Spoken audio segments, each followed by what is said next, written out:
Kevin Roth here of RotoGrinders, and today we're going to talk about the RG Discord. If you're not a member, you should be. It is a fantastic community and resource that RotoGrinders provides, and it's easy to join as well. All you have to do is click the Discord icon on RotoGrinders or go to rotogrinders.com/discord. From there, you'll either sign up if you're new to RG, or if you're already a member, just click the link at the top to go to the sign-in page. Once you've logged into your RG account, you can be taken to Discord to log in there.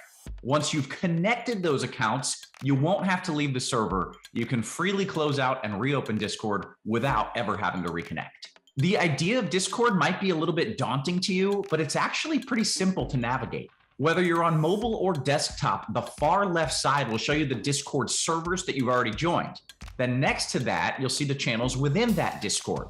We have both free channels like Chiefs Prop Shop and our daily sport channels, and we also have premium channels like Blender's Game Theory or the Crunch Time channels. Premium members can see the difference between the free and premium channels by looking for a padlock icon next to the premium channel names. We also have a few pointers for new and experienced users alike. If you're having trouble finding a channel, make sure that you haven't collapsed the section that the channel is in. Collapsing a channel will only allow it to appear when there are unread messages in that channel. Also, we find that using the actual Discord program works better than opening it in a browser like Safari or Chrome. Lastly, if you're having trouble with one of our tools, your RotoGrinders account, or any other technical needs, you can hop in our feedback and help section of channels to get help from one of our wonderful support and moderation team members. If you have any more questions, feel free to reach out on Twitter @RotoGrinders or email support@rotogrinders.com. See you in Discord.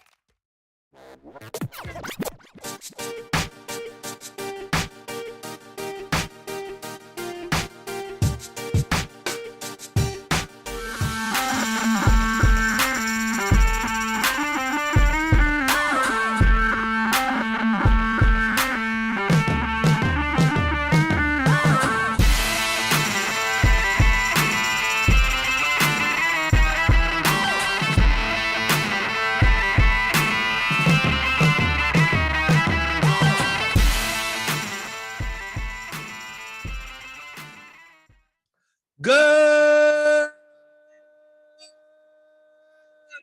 morning, Grinders. Welcome to the DFS pregame show here on RotoGrinders. I'm Jordan Cooper, aka BlenderEd, Blender HD. If you're gonna follow me on Twitter, and it's Wednesday, March 30th, and it's still basketball. Yeah, still basketball. One more day for me. One more day for me, and then it's skedaddling until baseball starts. Well, we got games in the National Blowout Association tonight, right? Of course, right? Yesterday wasn't that bad for the blowout. Yeah, I guess the Mavs kind of blew them out, whatever. But for DFS purposes, on a 5-game slate, you needed a bunch of those players anyway. But we'll talk about that a little. So give me those thumbs ups. Give me the thummy thumbs in the morning. I will shake my thumb at you. For all the people that didn't wish me a happy birthday thummy thumb yesterday, you give me a belated birthday thummy thumb today. It helps us out. Hit the subscribe button if you're new here. Hit the notification bell to know when we go live. Suki Singh was beat this morning by Infamous Tuck in the Good Morning. So Infamous Tuck came in 12 minutes early. Suki Singh only 3 minutes early. Suki, you got to show up early, right? Or show up the night before. You could probably type it in and just leave it there if you want.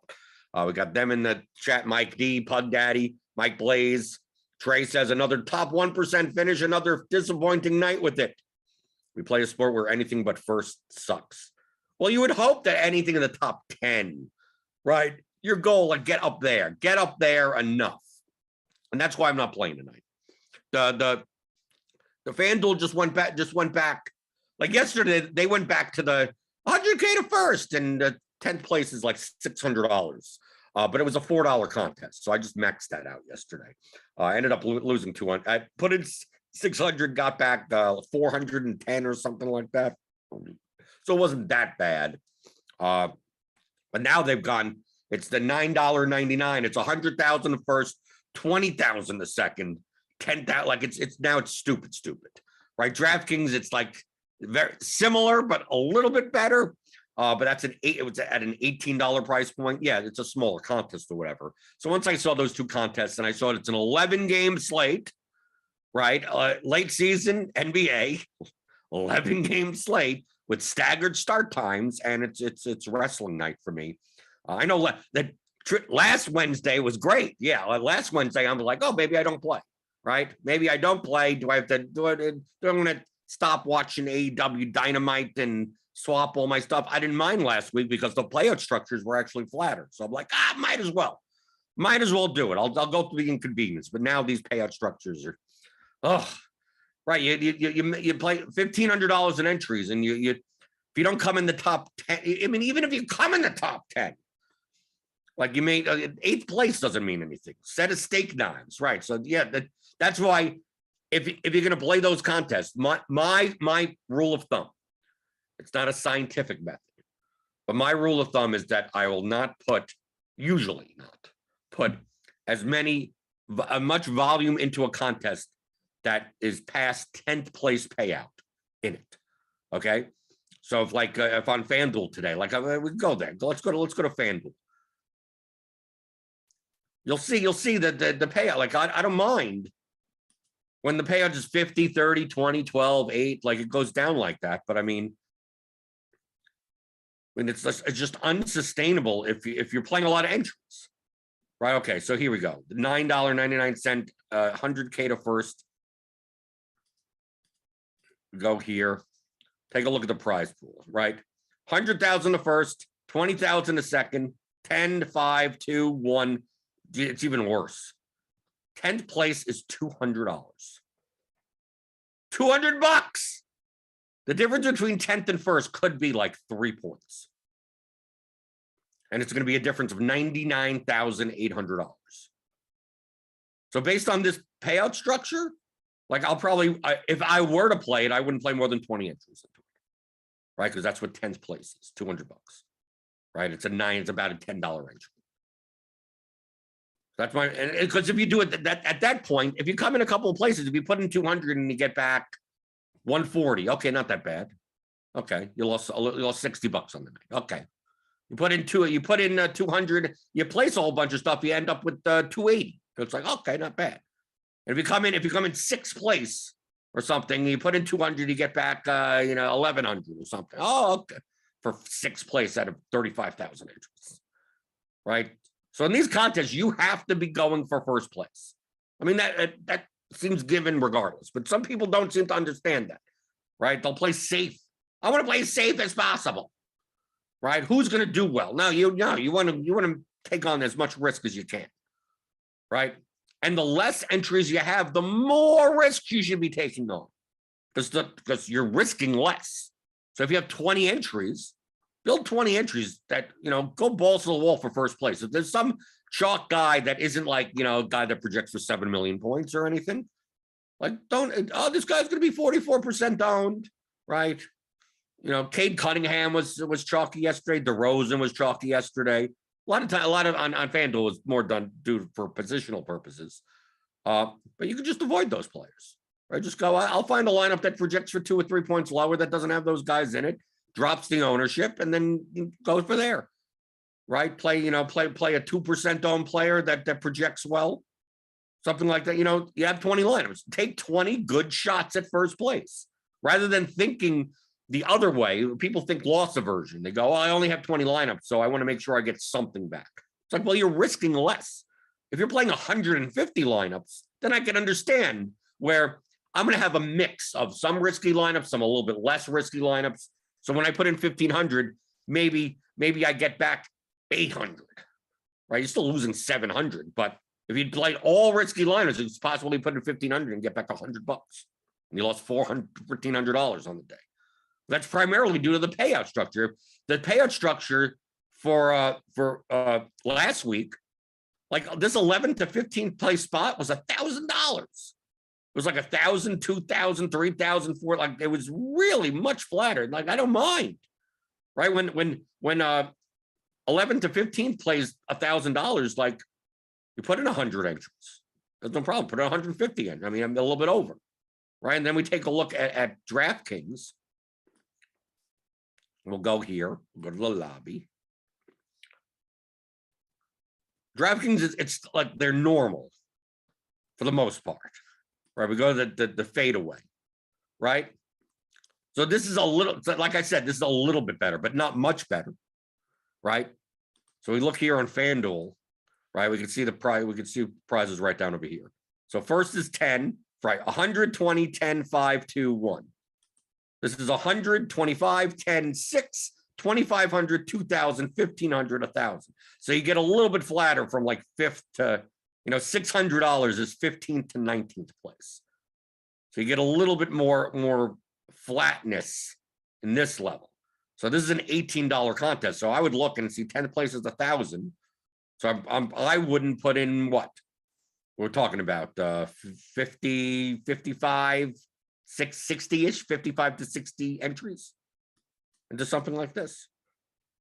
There's an 11-game slate. So, I mean, there's a lot of options. So looking at the payout structures like this, I mean, I'd rather have it 50, 30, 20, 15, 10, 7, 8,000, 6,000, 5, 4,000. I'd rather it like that. If 10th place was 4,000, I don't mind putting in 150 entries there. Right? I don't mind as much. I mean, it still would cost like $2,700 or something. That's my rule of thumb. The more, and if you simulated it out, the more it gets true. Your swings, your ROI needs to be dramatically higher to survive. The more entries that you put in, your edge on the slate needs to be higher to make up for that. Because, I mean, from a profitability perspective, you don't come in like the top 4 spots, you're losing money by playing 150 entries. So if you want to say, well, if I come in 4th place, is it profitable long-term to have one of my entries in 4th place? Well, maybe that equates to like 110 entries as a break-even point.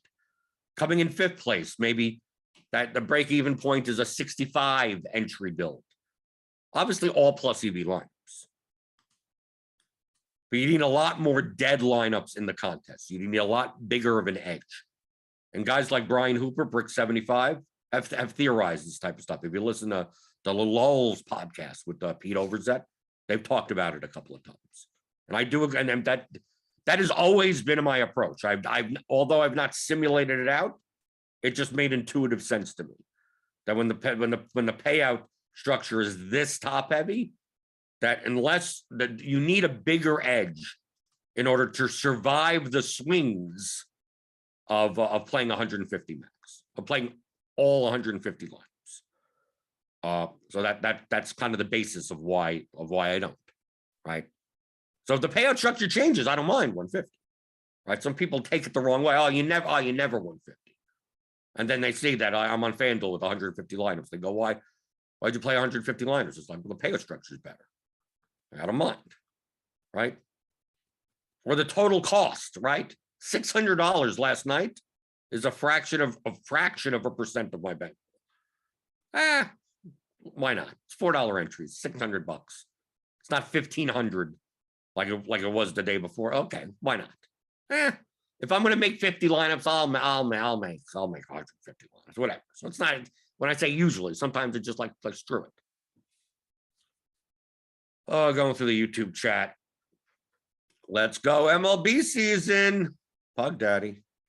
We saw last night. Let's put the last night. Alan Lem, shout out to him. Alan Lem, he's a RotoGrinder analyst, part of our projections team. Came in second, tied for second in the 4-point play, the 20 max on DraftKings for $2,500. Got duped. He got duped. You saw yesterday, even though the Mavericks game blew out, you needed the Lakers because their players were too cheap, right? LeBron's out, AD's out. Like no one's expensive. And they're still going to score points, and their rotation is who knows. So we saw Malik Monk start, Stanley Johnson start, but I mean, you knew that the younger players were probably going to play more. Right? Dwight Howard played the first 5 minutes and then like never got back in the game. And then Gabriel got hurt. I know he was more popular on FanDuel than on DraftKings. That's pretty much. I mean, you didn't need Hartenstein. but like the winner in this. Like, look at how many different combinations you could have had. You needed to, like, you pretty much needed two, like, of the studier type of players, right? We take a look here, Giannis and Luka. Like, all the studs did well. Maybe not Embiid. He put up 55, right? But I mean, like, Harden put up 54 in a guard spot, right? Luka 75, Durant did well, Giannis did well. We go to the where's the Tuesday shoot around? Winning lineup here for 1,000. Right. Monk, Johnson, and Gabriel. 5% Isaiah Stewart. I was shocked he was that low owned. He's a little bit more owned on FanDuel. We had him projected very well on RotoGrinders. I thought he was one of the most under-owned players yesterday. I had a lot. I had a lot of Stewart. But I also had a lot of Carmelo Anthony. That didn't work out. You figure he's just chucking or whatever. It's like, no, he played what, 16 minutes or something? He didn't even play. And Malik Monk just killed everyone. All right, take a look at this lineup. It doesn't, for a 5-game slate, this doesn't just look pretty fine. Isaiah Stewart, Gabriel are the two lower owned players, but it's pretty much an owned lineup. Right, second, right, Dwight Powell at 25 points. Right, but you needed like two, like Luka, Giannis, like two studs. Here's Durant and Giannis. Right, because we have all three of those guys, they put up 70+ points. Then you fill it out from there. Killian Hayes helps by going like 9x. Right, there are a couple of different ways. Right, here's Papa Gates. Right, Satoransky was popular.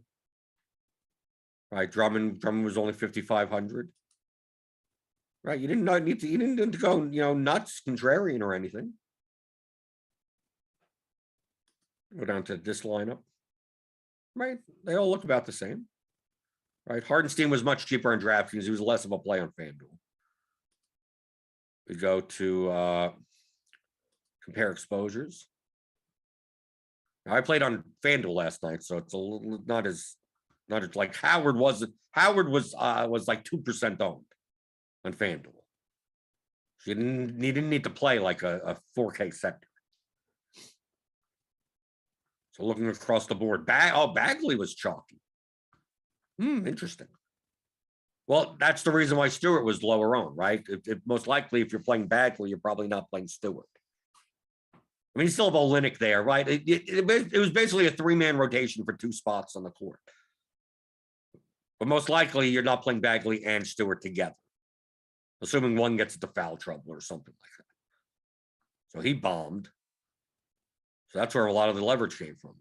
Porzingis was fairly popular at 33% owned at 8,500. Right? Royal Payne barely had any.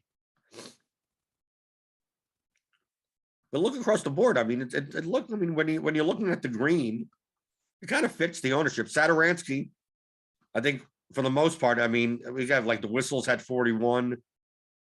A lot more were under on Satoransky.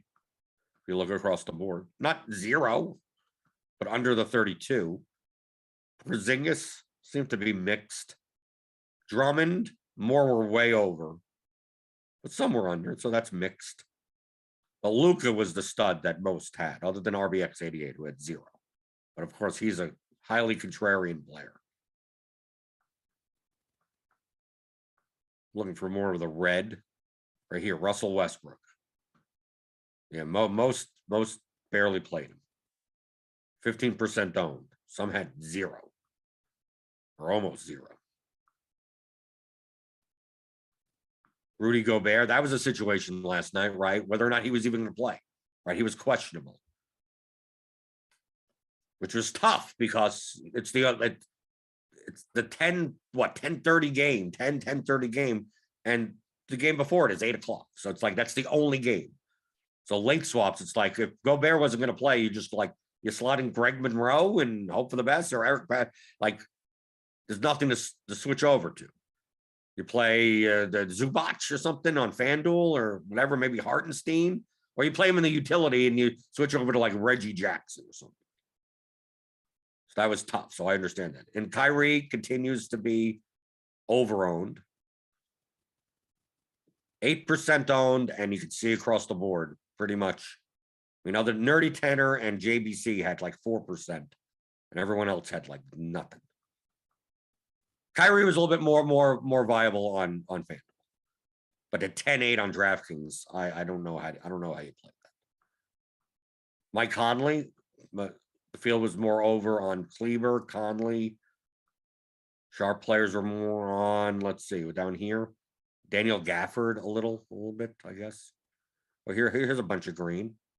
Ish Smith, yeah, I had a ton of Ish Smith on FanDuel. He was in like over 20% of my lineups. Because Ish Smith and Thomas Satoransky were around the same price on FanDuel and didn't project all that much differently. I think Sato projected for like two points higher. And the difference in ownership was dramatic. Like Satoransky on FanDuel in the 150 and the big one, I think was 42% owned. And Ish Smith was 4% owned. It was something like that. And Sato was going to play like maybe four or five extra minutes to Ish Smith. And they would probably come in and out for each other. So of course I set up a group that's like no more than one of Sato or Ish Smith. And then because of that ownership gap, I ended up with a lot more Ish Smith than Sato.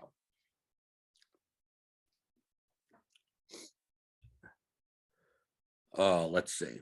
Devin's even in the chat. Kleber was a post-lock late swap option for Gabriel once he was announced as not starting, at least on FanDuel. Yeah, that's true. Right, because I had like 30-something% Gabriel before, and then once he wasn't going to start, I have that and ended up with more Carmelo. So that didn't work out. It's not like Gabriel put up that many points, but Gabriel was actually in the winning lineup on FanDuel. Was power forward that bad? Was he in the winning lineup even here? Yes, he was in the winning with 16.75 points. Winning Gabriel was in the winning lineup of both sites. It's not like he was mega owned on DraftKings. He wasn't that mega owned on FanDuel. He was like maybe 20% owned on FanDuel.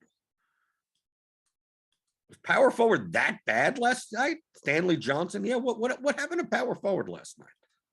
Let's take a look. Can we do that here? Compare exposures, position, filter, PF. Okay. Let's take a look at power forward. Power forward eligible players. Well, obviously you got Giannis.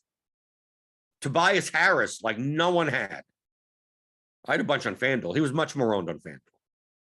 He was 6,500 on FanDuel also, but he was like 20% owned. 14, something like that. He wasn't low owned. But here, Toby Harris, Porzingis. It all went to Bagley, right? I had a bunch of Hachimura. Right, Finney Smith, garbage. Right, look at the power forward position. Outside of Giannis, if you were paying up in that spot, Harris, like Porzingis, like you did 40 for 8,500 is really not enough. Then you have like nothing stands out here. So yeah, if you don't have Giannis in your power forward spot, you're gonna need something. Or like how about small forward? Small forward that bad also? Paul George, but no one played him. He figures on a minutes limit, right? Nope. Or no, he was on a minutes limit. He got there anyway. Didn't he only play like 26 minutes or something last night? Right. He was like no one had him. None of it. He was 9,000. He was 0.8% owned by the field, and all these sharp players at 0. So Middleton did okay.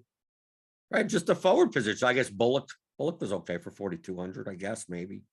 So yeah, I could see how Gabriel ends up in the winning lineup enough times, because it's just the fact that the position on a 5-game slate, on an 11-game slate, a 16.75 Wenyen Gabriel probably doesn't show up in the winning lineup. right? You can see here in lineup HQ, you could do, you could do, any type of filtering you want, right? Contains and or different type of methodologies, right? If you wanted to, right? By salary, anything you want. This is free. RotoGrinders.com/resultsdb. This is what you should be doing in the morning. This is what I do every morning, at least either every morning or late at night. Like once the slate is like over or close to over, right? Once all the games are locked and all the information's in.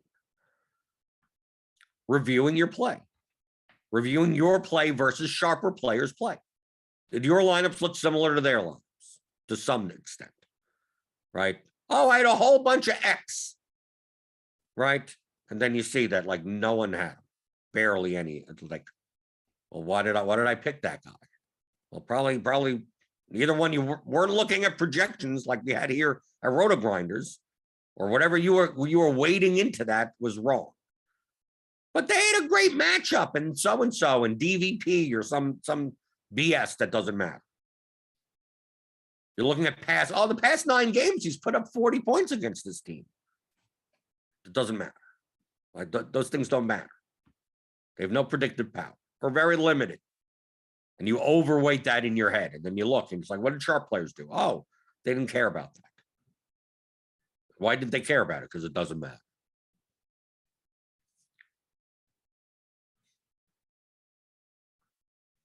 Okie doke. What's going on today? Today we got look at this mess. Look at this mess. 1, 2, 3, 4. We got 11 games. 11 games. Right. 2 late games. We got 1, 2, 3 at 7. 1, 2, 3 at 7:30. 1, 2 at 8. 1 at 8:30. 2 at 10. And we have Portland at 10 o'clock. And they don't want to win. Right. OKC at 8 o'clock. And they don't want to win. Right. What other teams? We got Indianapolis. Who knows? We got the Pacers. Who knows? They're going to have a 2-man rotation. I don't know what the hell they're going to do. Then we got the Knicks. We already know Fournier is out. I don't know, does that matter? Grimes is out. I don't know what the hell they're going to do. Right? Toronto with Nurse. Who knows who's sitting? Fred VanVleet. He's good. He's bad. He's not in. No, who knows? Sacramento, Houston. Oh, my God. Look at this. This has a high total, but who knows who wants to win this game? Right? Houston's sitting everyone, it seems like. Sacramento's starting to sit players. Then we got Popovich at 8:30 with the Spurs. And then the Grizzlies. Who knows who's going to play there? I mean, this is just not. And then the Warriors rotation. You have to deal with Steve Kerr. Right? Imagine playing tonight. I mean, there's an edge in play. Yeah, sure. I would love to play tonight. If I wasn't watching wrestling and the payout and these payout structures were better. Right? If the payout structures were better, I would be playing. If it was like last week, and this was 50, 30, 20, 12, 8. The last Wednesday when I won $48,000, if it was that same payout structure, I would play. But the weird thing is that if it was this payout, see, the weird thing is if I would have played 150 last Wednesday and this was the payout structure, I would have won more money, right? Because I came tied for first. So that would have been $60,000 plus 5th place by myself. So 62,000, right? And I made 48,000. So that's not that drastic of a difference, right? $14,000. But the difference is that had the payout structure be this way last Wednesday, I either don't play at all, or I only play like 50 inches or something like that. So maybe I don't even get to that lineup, right? I win whenever the payout structure is flat, because that happened to me, what, 3-4 years ago in baseball? 3 years ago in baseball, maybe 3. Was it 3? I don't know. Because in DraftKings it was kind of 50,000 a first, 15,000 a second. By the time you get to 10th place, it's like $500. Like, can we just make it flatter, please? And then they finally did on that Friday. They're like, we're going to experiment. We're going to give you exactly what you want: 30,000 the first, 20,000 a second, 15 to 30, like nice and flat, right? So I play like I normally do, and I win that one. Come in first place for $30,000. Had it been like any of the other ones, it would have been 50,000 or 100,000 or something. But I don't mind that. Over the long run, I'd rather have the flatter payout structures. Mike Diamond's here. I won 15,000 on FanDuel last night. Congratulations, Mr. Diamond. Just stayed playing during COVID. First time I even won 4 digits, let alone 5. And he was a 1v1 from tying first. Congrats. I'd look it up, but FanDuel we don't have in results DB. It's 2022 and FanDuel can't provide CSV contest CSVs. But I mean, they can't even get. I mean, their dynamic replacement doesn't even work anymore, right? You go on FanDuel when you look at your live lineups, it gives you the variables, the pool, right? They can't even put the names in the variable columns or anything for dynamic replacement on like what the payout should. It's 100K to first, right? So the contests don't even look right. So if they're not even fixing that, I don't know. Is there anyone there doing anything? Are they? I think they're a sponsor for some of our shows. Maybe I shouldn't be saying that. Maybe the sports book is fine, but the DFS sites, the DFS contest, I don't care what the title looks like, right? Really, as long as it pays out and scores correctly, that doesn't matter to me. But it would be nice if they had CSV downloads of all the contests so we could actually look at stuff and analyze things like we have been able to do on DraftKings for 6 years. I don't know, 6 years, I guess. So Mike Diamond says, oh, okay, 115,000 on the 4. Okay, the 150 max contest that I played. So I could probably look at that. I could probably go into that. Let's go look. That should be in my history. Right, because I did play that contest. Right, so here we go. I'm just gonna take any one of my lineups. Let's go. Come on, FanDuel. Slow as crap. Let's go. Come on. FanDuel $4. Oh, Mike Diamond. Oh, right here. Oh, Mike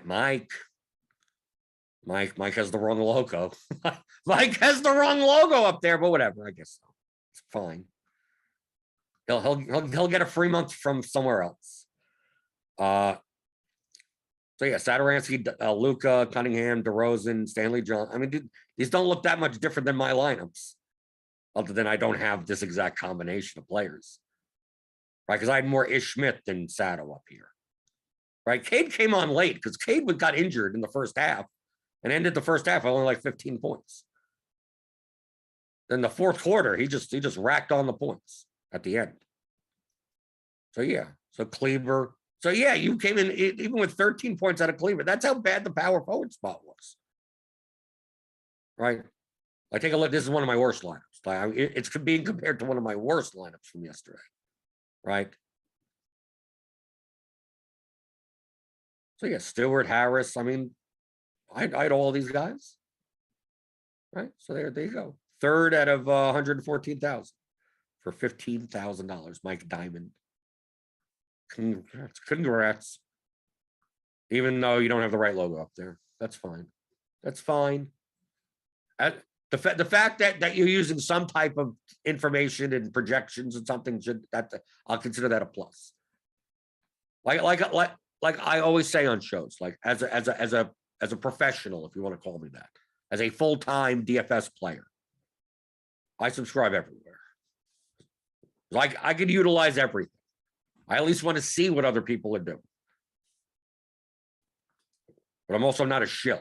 Like I use the RotoGrinders stuff primarily. So our projections here at RotoGrinders is what I use. Yes, the ownership stuff is the stuff that I tweak. I'm not saying that our ownership is bad. I'm just saying that mine is better. What I do is better, only because it's the forefront of the strength of my game. Determining how many minutes players get in their usage ain't my game. That I'll outsource. I'll have Alan. I'll have Alan and Jamino and Noto and Andy do that in the back. But figuring out how many people can play Satoransky and FanDuel compared to Ish Smith, that's my job. That's my job. Typically, I'm more accurate than anywhere else. So I'm doing that. Okay. Anything else in the YouTube chat? Feel free. Get your questions in, because there's not much to talk about on today's slate, because there's going to be 700 things that happen today on an 11-game slate. So what's there to talk? That's why you tune in later to Grinders Live. Dean and the guys, 4:45 Eastern. They'll break it down. And then we have crunch time for premium members. Like that's where you get all the stuff. And even then, half the stuff changes even during the show. MJC says most projection sites are pretty close, though, industry-wide. For basketball, the models are fairly similar. The minutes, there may be differences of. That's really what it comes down to. Because those are the things you're inputting manually. The minutes in usage because of the rotations. So, for instance, we may have like Dante DiVincenzo right now. I mean, this is all algorithmically updated. So this has not been manually adjusted. So early in the morning, Jamino has a process that pumps out like the preliminary numbers. And they're all based on some type of trend, some type of regression and average that will be adjusted manually, typically, late morning, early afternoon. So maybe DiVincenzo, 31 minutes comes down to 29 minutes or something, right? Our projections team moves around the minutes. So the differences from site to site may be in the minutes. I think last night, like Gabriel, for instance, once he was taken out of the starting lineup, I think we had him at like 25 minutes, and there was another site that had it at 23 minutes. And for a fantasy point per minute, on average, that'll drop a projection 2 minutes, right? And those 2 minutes go to someone else, right? So they get extra, right? So really, the models are pretty similar, but the minutes may be different. The minutes are typically never that dramatically off, right? Oh, we have Alperen Sengun or something for 31 minutes, and some other site has it for 22 minutes, right? 9-minute difference. Probably not. But it could be a 4 or 5 minute difference, depending on what they believe the rotations are going to be, especially late season NBA, where how much sample size do you have when like 17 players are out? So that's the primary difference. So what you're paying for is good, is a good model that could take that information and turn it into a range of outcomes. And also you're paying for the expertise of the projections team. And I've always said that, Andy and Noto and those guys back there, they know the NBA 50 times more than I do. And the NBA and NBA GPPs are my most profitable. I'll bring it up. Where is this? Right? I eat my own dog food. I always say that. I use the things that I'm talking about. Right? If I go to all time, I go to my cohort. Right? Sport. This is all time. I go by maybe not. Well, my most profitable sport here, $230,000 with a 27% ROI in basketball. MMA is my most profitable sport, but I mean that's fairly recent, and it's the byproduct of you bink once or twice a year, and that's about it. And when you win $100,000 once, I mean that's going to skew a lot of your results. You can see here. So NBA is my most profitable, and I use the expertise that our projections team has. So even though I may be switching around some ownership, right? I may be changing some projections to get different lineups that I would want to get, right? But I mean, my last Wednesday, I applaud the projections team. So even when I reviewed the slate the day after, I said that with all the changes that were happening on that slate, with this guy out and this guy in, my process was very abridged. I didn't adjust ownership anywhere near what I would normally do because things were moving too quickly. So I just leveraged the expertise of our team. I just said, I'm just going to go with I'm going to kind of just build the best lineups based on what's here. I know certain players are going to be a little, who's going to be over-owned and under-owned. I don't know by how much, And I'm going to have more of those guys, right? More of the under-owned guys, less of the over-owned guys, and build lineups from there. Just very, very abridged process. And there you go, $48,000. But I wouldn't be able to do it without the expertise of the numbers. So to me, that's the most valuable thing. Andy comes out with the core plays for it's called the core plays article. It's really an overview of the slate. And it has that for premium members. So if I look here, let's go to the RotoGrinders site. Right. And it's geared primarily for cash games, but he goes through the lay of the land. What are we looking for? Who's questionable? Who's on the second night of a back-to-back? Core questions and answers, all this type of stuff. And if you want to read it, it's great. It's an overview of the slate and different. It's if you're building cash lineups, like what are the top values of the slate and why are they the top values of the slate? It's incredibly useful. But all of Andy's expertise here is in these numbers. So some people like, oh, I want to read what he wrote. And I'm the type of person that's like, well, your expertise is in all these numbers. So I'm just going to sort by salary adjusted plus minus, which is our RGB, and go, well, I guess these are the best value plays, right? These are the who's over-owned, who's under-owned. How do I build lineups with these players and mix them in?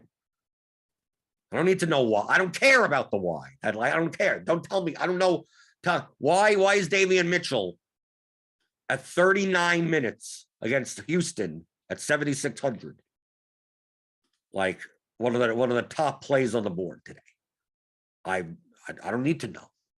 I don't. Andy's knowledge is already in here. And it's probably anything that you see in the top RGV over here is probably going to be in his article. Right? So some people think that, like, our expert analysis is about, oh, the content, like our rankings, and you listen to Grinders Live for who people like and stuff like that. No, like all of that expertise is in these numbers. Now it's in numerical form. And for my purposes, all I need is in numerical form. You don't have to tell, I don't need to know why, right? Doesn't matter. The why doesn't matter. But if you wanted to know why, you could read the grind down, right? Everything will typically match up to these numbers. That's why the numbers are the numbers. Why? Because Andy and Noto are the ones putting in all the numbers. Let's see. Go through the YouTube chat before we get out of here. Trey says, if you're a master at ownership, use RG stuff for basically everything else. Seems like a perfect fit. Yep, that's exactly what I do. Mike Diamond says, I use mainly RG for basketball, even though his avatar is not RG. RG is the best basketball projections. I even stopped aggregating because I won the nickel a couple of times just using RG. Yeah, people think I'm shilling when I say that we have the best basketball projections, and I believe we do have the best basketball projections. Right now, around the industry, it's not bad. Like best is everywhere is good. I think our team is the best. Just like I say that, like our MLB projections are very good, but Cardi's the bat is the best. Brian Polinka says, I feel like if you're not taking in all the information, you're doing yourself a disservice. The more information, the better. Correct. As long as you're not overloading yourself with information that doesn't matter, right? It's not about how long or how much. It's about how useful.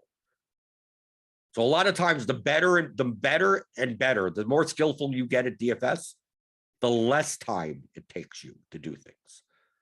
Because you're weeding out the things that don't really matter. Why I could show up an hour for a basketball slate, maybe 45 minutes before a slate, and build plus EV lineups. And what am I looking at? Okay, let me take a look at projections around the place. Let me take a look at ownership. Let me make my adjustments, right? And like that. It used to be, it'd take me 4 hours. right? I'm looking through this, I'm looking through that. What if I do this? What if I do that? And I noticed that like half the stuff that I was doing didn't really matter, right? And I saw why it didn't matter. So you streamline that process more. It's more like baseball. Baseball, I could show up 15 minutes before a slate and build 150 lineups, no problem. Baseball is very easy like that, right? Because you're stacking and stuff. So it's like what teams are over-owned, what teams are under, what pitchers are over-owned, what pitch under-owned, and just give me a whole bunch of stuff. There you go.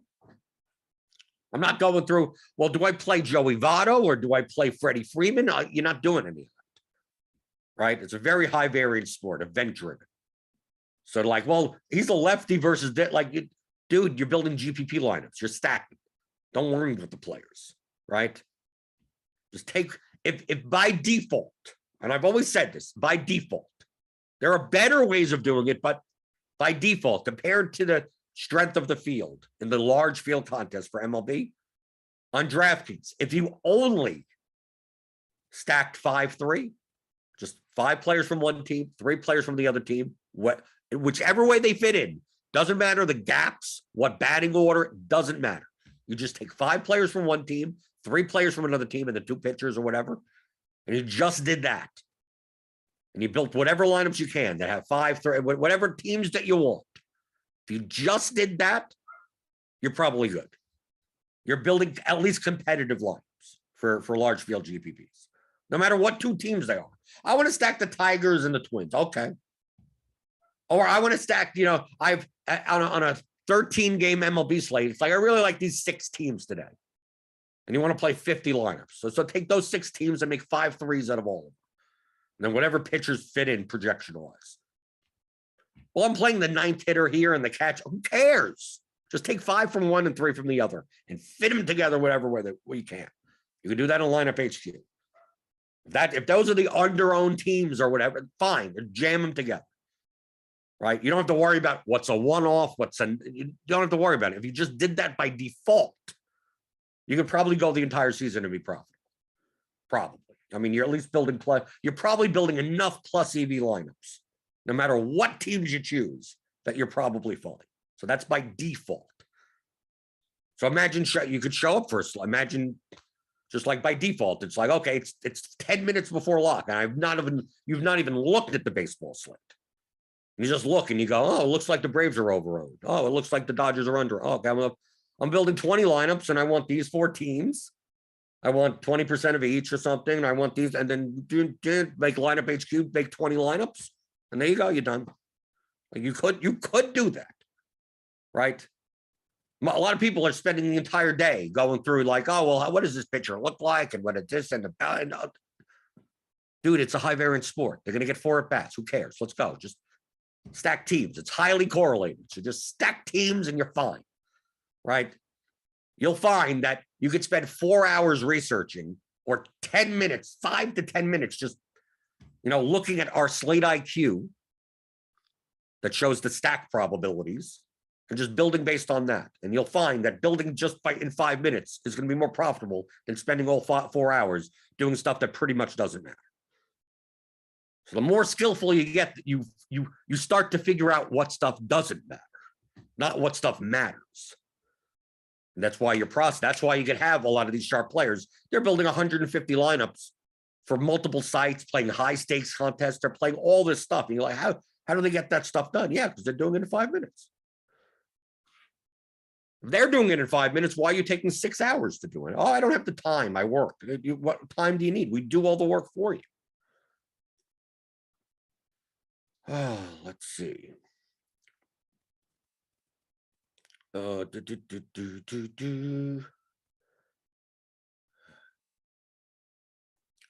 Byron B says, been playing DFS for a year now. I only play on DraftKings. This may be a dumb question, but I'm going to ask anyways. There's softer competition on FanDuel. I find that FanDuel's FanDuel's user base is softer than DraftKings. The only problem with FanDuel is that their payout structures tend to be more top heavy than DraftKings also. So the swings that you will take on FanDuel may be, like with me last baseball season. Last baseball season, I had 17 top 20 finishes and lost money on the season. because I never came in first out of those 17. I came in second once. I think I came in fifth twice, and a whole bunch of eighths, ninths, sevenths, 11ths. But you could say, like, take a look at this payout structure that we had. Oh, we know even this payout structure. This is a little bit more tenable, but I mean, I got it on FanDuel. These places were like $700, $600 to $800 versus 100,000 for first or 50,000 for first. So I had a whole bunch of stuff in this range, and barely had 1 second in a fifth. Like it just the variance of that. Now, if the payout on FanDuel, if the payout structures were flatter, I would have been profitable with 17 top 20 finishes. But because it's not flat, I wasn't. So that, to me, that's more of the difference on FanDuel. I think it's a softer user base, not by a dramatic extent, by enough noticeable enough extent. But the payout curves are sometimes are ridiculous. Okay. Anything else?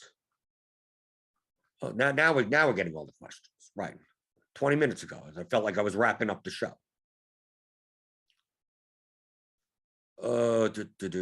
Scorpion McScorp. What do you think about the MLB strategy of always fading the top 3 owned stacks? That would be an incorrect methodology. You can't think in those terms. Okay. I don't care. Okay. I don't care about what's owned and what's not owned. I don't care if what the chalk is. It's not about the most owned or the least owned. It's about under-owned and over-owned. Okay? So in MLB, the top 3 owned stacks are Braves, Dodgers, Yankees. Making it up. Okay, they're the most owned. Should they be that owned? That's the main question. You're assuming that those all three are over. And it's possible all 3 are over. But maybe they're not. Maybe the Braves have an X% chance of winning and their ownership is actually lower than that. They're the most owned stack and they're not owned enough. So why would you fade that? You're actually gaining leverage by playing. We see this in basketball, right? That concept applies very much in basketball, where some guy projects for 7 trillion points, right? Right. Everyone's out on the team, and the guy's 3,800 and going to play 74 minutes, and has a median projection of 648 or whatever, right? And the guy ends up being 88% owned, right? He's the chalkiest player on the entire slate, and he's under-owned because he should be 98% owned at his projection. Right? So 88% is under-owned, even though it's the chalkiest player. So you can't think in terms of, what do you think about always fading the top 3 owned stacks? I can see always fading the top 3 over-owned stacks if you wanted to do that. Right? But remember, projection matters as well. Typically, the most owned teams are owned for a reason. So it's quite possible that you could play that stacked, but with lower owned pieces elsewhere, right? Right? You're playing the chalk Dodgers stack, but with the 3-man Pirates that are all 1% owned. And you're fading the 46% owned starting pitcher, and you're playing 2 7% owned pitchers. Like, you're fine. That lineup as a whole is fine, even though you're playing the over-owned stack. Because what do I say? It's not about players. It's about lineups. Lineups, not players. So you're not just playing a stack. You're playing a stack plus 3 other batters, 4 other batters, whatever, 2 pitchers. All these pieces of a lineup go together. So you're caring more about the lineup, not the players. Sean Valentine, do I coach people one-on-one? I do that in the Discord.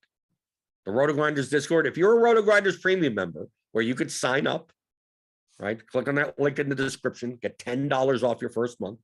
I have a channel in our Discord called Blender's Game Theory. I answer questions just like this, right? So if you could ask questions in the YouTube chat, I answer them during these shows. But if you want to talk to me, I'm in the Discord in my channel, and I'll answer anything you want. And then about once a week, or so, I do coaching calls on Zoom privately in a group setting. So it's not one-on-one, but it is one. I mean, I talk to people one-on-one. It just happens to be 20, 30 other people there also, right? And we go through it. And every 7 to 10 days, I mean, that I schedule them depending on, obviously I move the times, or sometimes it's Thursday night, sometimes it's Sunday afternoon, just so people, different people could have different times that they're available. And I'll answer anything you want. I'll take a look at your roto tracker. I'll take a look at it. I mean, whatever, share your screen, go over whatever you want. I've spent, typically those calls are anywhere from 90 minutes to 2 hours. And sometimes I've spent over an hour with people. And then you could show up as many times as you want. You could show up and just listen. There are plenty of people that just do that. Show up and listen to other people ask questions and talk about their play. And then it's open to you, whatever you want. So some people take more advantage of it than others. I've talked to Matt Mears, who's here. I've talked to him like probably 6 times, right? Because he always puts in. It's like if there's time, if no other people have anything, I'd like to talk to you. He apologizes as if like, I'm taking up too much time. It's like, if no one else wants to step forward, I'm here. If you want my time, it's here, right? So take advantage of it. I think I don't understand. I show up and only 2 people want to talk. It's like why are 30 people here? And they're just like, do you want private coaching for nothing? And it's not like it's an extra charge or anything. It's part of your premium membership. It's part of what I do here. So yeah, so sign up for RotoGrinders Premium and you get that. Our next session is next week, next Thursday. Yeah, opening day, like the night, 8 o'clock on April 7th for the next time. Let's see. Anything else before we get out of here?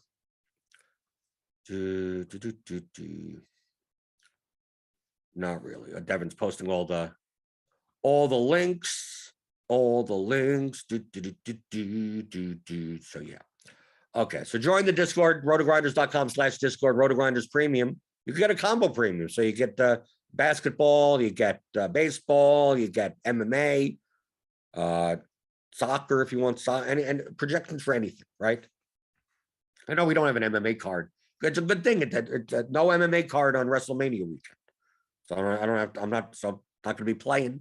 Right, and then we have a pay-per-view coming back next Saturday. But I will be back. I will be back tomorrow. I am most likely not playing tonight's slate. And it's not because I don't mind the slate, just that these payout structures are stupid. I'd rather watch wrestling than deal with these payout structures, right? 130, 15, like this is nuts, right? But I'll review the slate tomorrow, right?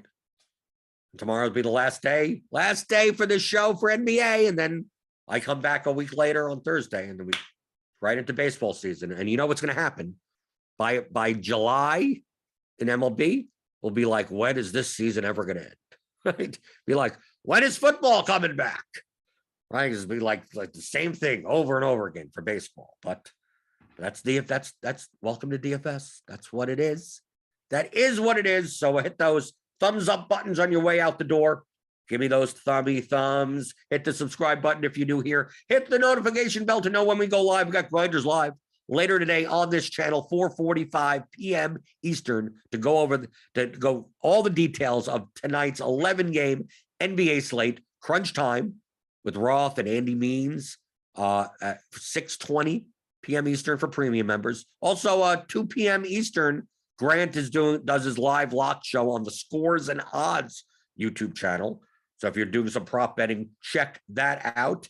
And I'll be back. I'll be back tomorrow, answering your DFS strategy questions as I always do on the DFS pregame show on RotoGrinders.com.